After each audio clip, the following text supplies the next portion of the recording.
What if the woman who polices your lawn like it's a war zone decided your grieving kid was a threat to community elegance, just for sitting on a bench? What if she smiled like a Sunday school teacher while sliding her coat open just enough for the gun grip to wink at your daughter? And what if the only guy she picked on had spent years quietly wiring the system to explode right in her perfectly powdered face? Serenity Pines HOA looked like every other cookie-cutter paradise in suburban Virginia. White picket fences, identical mailboxes, and a welcome sign that screamed harmony, in perfect HOA-approved font.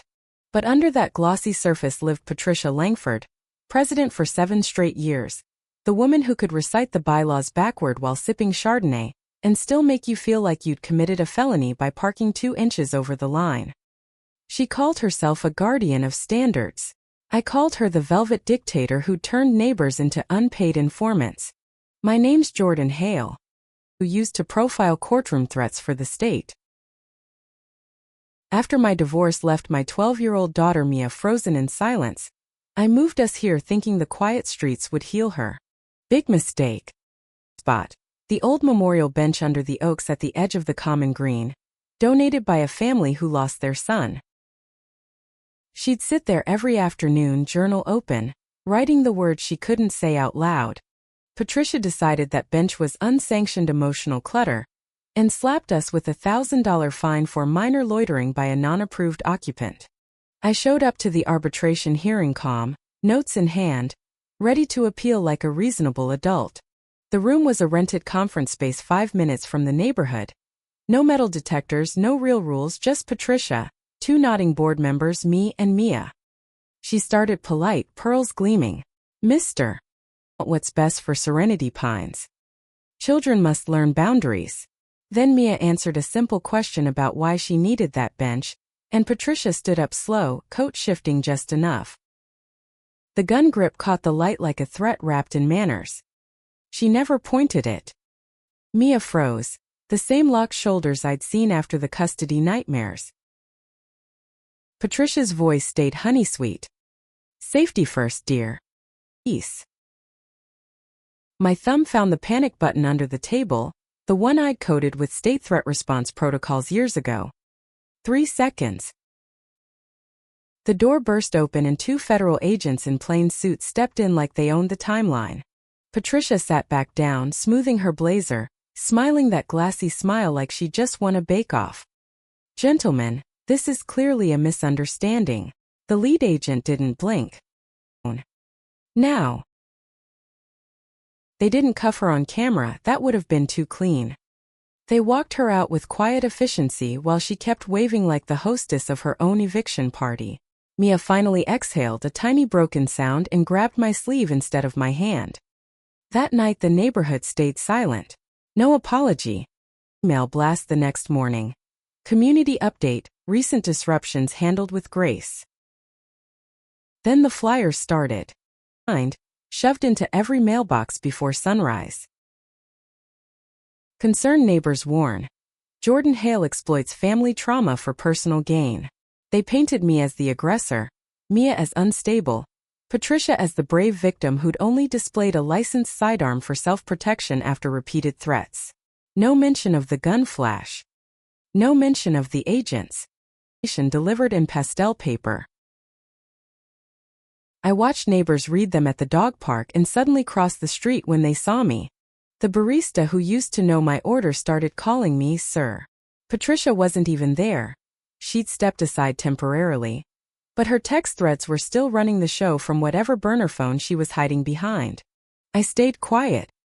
That's what people like Patricia never understand. The quiet ones keep receipts. By week 2 the retaliation got creative. New violation notices taped to our door. Grass half an inch too tall. Trash cans visible for 4 minutes past pickup. Mia stopped going outside. Drawing endless circles on napkins with a broken pencil. Hoodie up, eyes somewhere else. Then the block number calls started. One voicemail, just breathing and a whisper. You really think they'll protect you from me, Jordan? Click. I didn't call the cops. I opened the old blue binder labeled Incident Profiles and added Patricia's name to the section on calculated persistence. That's when board member Everett Lang, quiet, note-taking Everett, slipped me a flash drive in the parking lot after the emergency meeting. His hands shook. I kept records. Every deleted minute. She thought no one was watching. Inside were pages of his tight handwriting. Patricia bragging in the group chat about using the daughter's fragility as leverage, joking that, if he escalates, we win the optics. And the real prize, hidden hallway and ceiling cam footage from the arbitration room that the clubhouse admin, a terrified woman named Carla, had secretly copied before Patricia paid to wipe the system.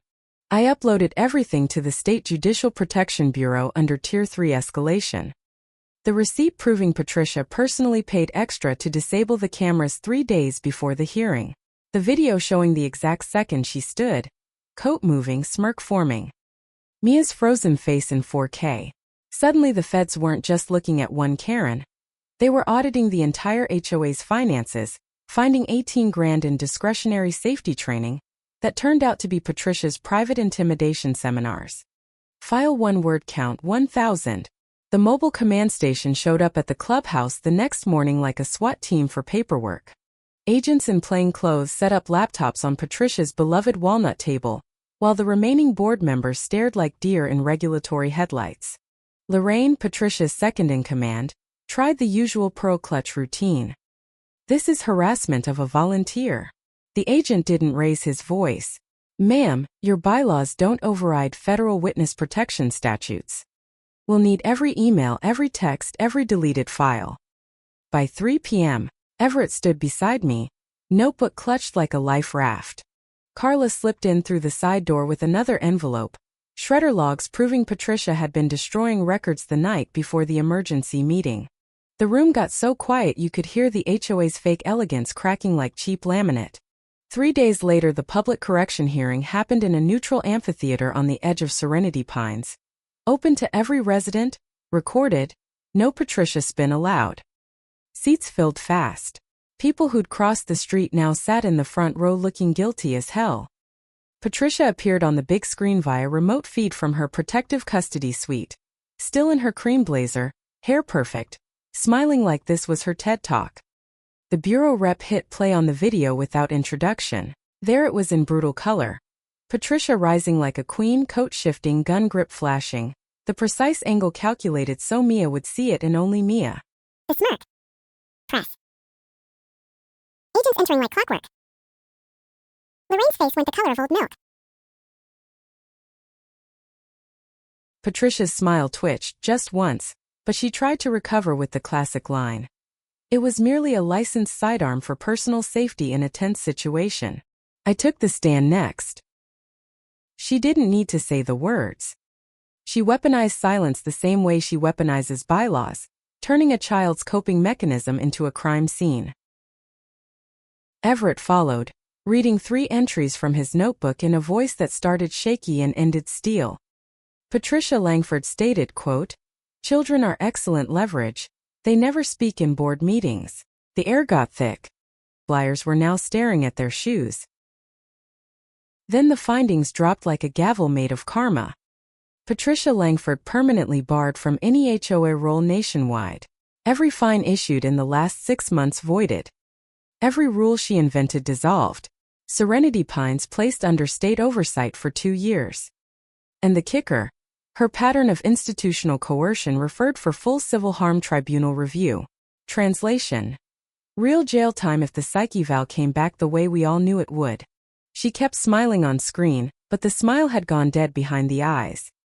For the first time in 7 years, Patricia Langford wasn't writing the minutes. We were. The neighborhood changed in small, ridiculous ways at first. The elegance through order signs quietly disappeared overnight. The HOA website went from locked fortress to plain page that actually listed meeting minutes. People started waving again, real waves, not the nervous HOA wave. Everett showed up at my door with a 6-pack and an apology that sounded like it hurt to say. Carla brought me a new journal with no rules attached.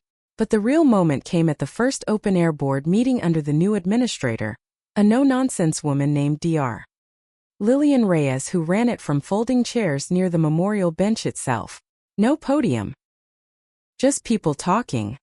Silent for years because Loyalty felt safer than honesty. Carla said Patricia once told her, "People forget everything except fear." I decided not to.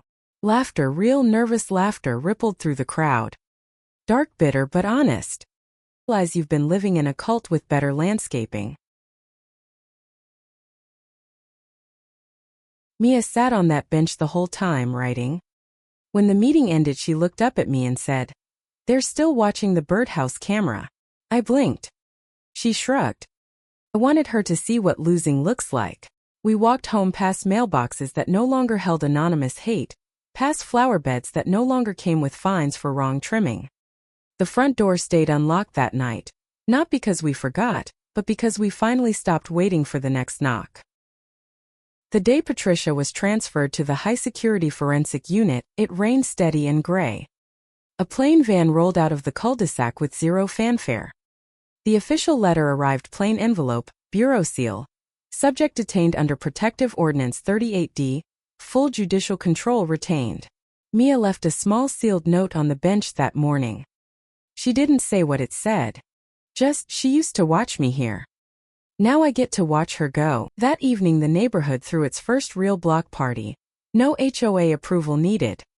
Everett brought homemade cider, Carla brought cookies, and someone fired up music without hiding the Bluetooth speaker. No one mentioned Patricia's name. They didn't have to. Control used to sit was louder than any speech. I pinned the original citation to my office corkboard, not as a scar, but as proof we refused to surrender. The bench was never hers. And the power? Turns out it was always ours, we just had to stop being polite long enough to take it back. If you're living under an HOA Karen right now, remember this. They only win when you stay quiet. Document everything. And when justice finally shows up wearing federal badges instead of Pearl's smile, just like she used to, means something real.